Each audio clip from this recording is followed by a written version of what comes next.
আজকে আমরা তৃতীয় শ্রেণীর ইসলাম শিক্ষা বইয়ের তৃতীয় অধ্যায় এর অনুশীলনী প্রশ্নের সমাধান করব। অনুশীলনী ৩।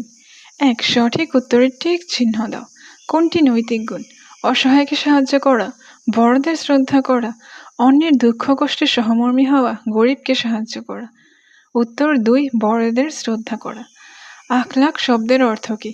সত্যবাদিতা, চরিত্র, সেবা পরায়ণতা, সাহায্য। উত্তর ২. চরিত্র। নৈতিক ও মানবিক গুণকে আরবিতে কী বলা হয়?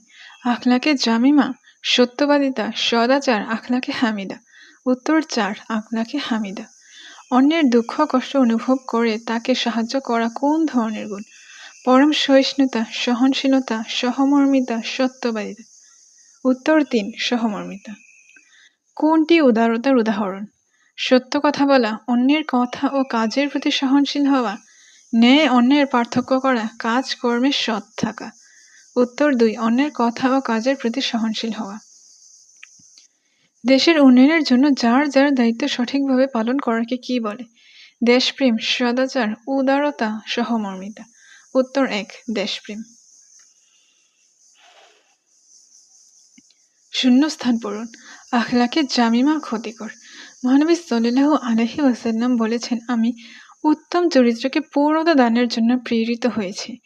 মহানবী সাল্লাল্লাহু আলাইহি ওয়াসাল্লাম ইতিম শিশুদের প্রতি সহমর্মী ছিলেন। মানুষকে ক্ষমা করা এবং পরোপকারী হওয়াও উদারতা। দেশপ্রেম হলো নিজের দেশকে ভালোবাসা। হযরত মুহাম্মদ সাল্লাল্লাহু আলাইহি ওয়াসাল্লাম নিজের দেশকে ভালোবাসতেন। বাম পাশের সাথে ডান পাশ মিল করুন। সমাজে আমাদের কিছু নিয়ম ও নীতি মেনে চলতে হয়। আখলাকে জামিমার উদাহরণ হলো কুড়িয়ে পাওয়া জিনিস ফেরত না দেওয়া। সহমর্মিতার উদ্দেশ্য হলো মানুষের দুঃখ কষ্টে দরদি হওয়া। মহানবী সাল্লাল্লাহু আলাইহি ওয়াসাল্লাম ভিন্ন ধর্মের লোকদের প্রতিও উদারতা দেখিয়েছেন। মহানবী সাল্লাল্লাহু আলাইহি ওয়াসাল্লাম বারবার মক্কার দিকে তাকাচ্ছিলেন আর বলছিলেন, হে মক্কা, আমি তোমাকে ভালোবাসি। পড়ালেখা করা আমাদের প্রধান দায়িত্ব। শুদ্ধ অশুদ্ধ নির্ণয়। আখলাকে জামিমা হলো আমাদের নৈতিক ও মানবিক গুণ। অশুদ্ধ। সহমর্মিতার মাধ্যমে অসহায় মানুষের সমস্যার সমাধান হয়। শুদ্ধ। উদারতা হলো অন্যের কথা, কাজ ও চিন্তা ভাবনার প্রতি সহনশীল হওয়া। শুদ্ধ।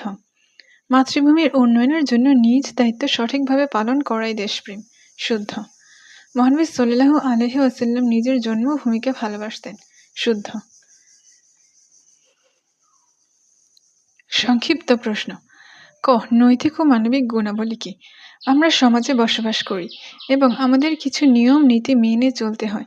এই সকল নিয়ম নীতি মেনে চলা আমাদের নৈতিক গুণ। আর মানবিক গুণ হলো আমাদের আশেপাশে কেউ বিপদে পড়লে তাকে সাহায্য করতে এগিয়ে যাওয়াকে বোঝায়। সহমর্মিতা কাকে বলে?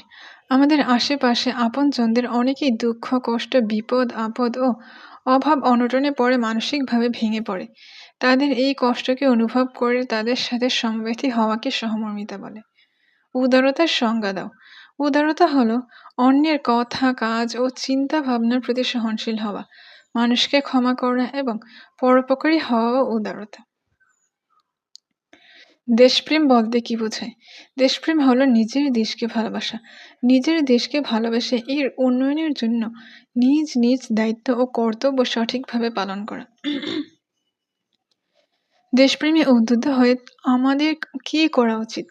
দেশপ্রেমে উদ্বুদ্ধ হয়ে আমাদের যেসব কাজ করা উচিত: দেশের কল্যাণে কাজ করা, দেশের মানুষকে ভালোবাসা, ভালোভাবে পড়াশোনা করে দেশের উন্নয়নে কাজ করা।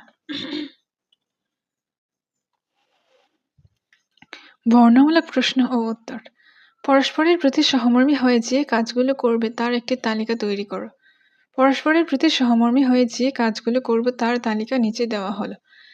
দুঃখী মানুষের প্রতি সহমর্মী হব, বিপদে আপদে সাহায্য সহযোগিতা করব, আমাদের সহপাঠীদের মধ্যে যারা অভাব অনটনে আছে তাদের সাহায্য করব, সহপাঠীদের সাথে ভালো ব্যবহার করব, সহপাঠীদের সবসময় হাসি খুশি রাখব, তাদের সাথে ভাই বোনদের মতো আচরণ করব।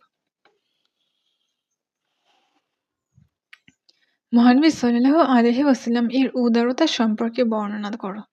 মহানবী সাল্লাল্লাহু আলাইহি ওয়াসাল্লাম কথায়, কাজে ও ব্যবহারে উদার ছিলেন। তিনি সব সময় অন্যের সাথে উদার মনে মিশতেন, হাসি মুখে কথা বলতেন। তার মধুর কথায় সবাই মুগ্ধ হতো।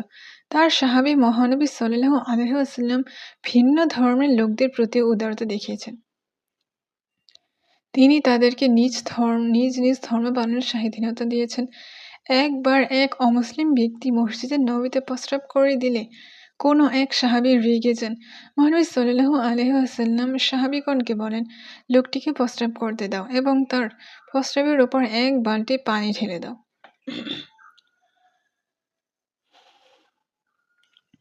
মহানবী সাল্লাল্লাহু আলাইহি ওয়াসাল্লাম এর দেশপ্রেম সম্পর্কে বর্ণনা দাও।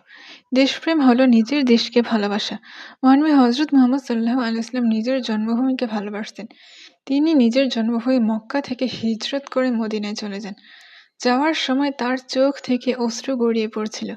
তিনি বারবার মক্কার দিকে তাকাচ্ছিলেন আর বলছিলেন, হে মক্কা, আমি তোমাকে ভালোবাসি। তুমি আমার কাছে কতই না প্রিয়। আমার স্বজাতি যদি আমাকে নির্যাতন করে বের করে না দিত, আমি কখনো তোমাকে ছেড়ে যেতাম না। তবে হিজরতের পর মদিনাকে তিনি নিজের দেশ হিসেবে গ্রহণ করেন।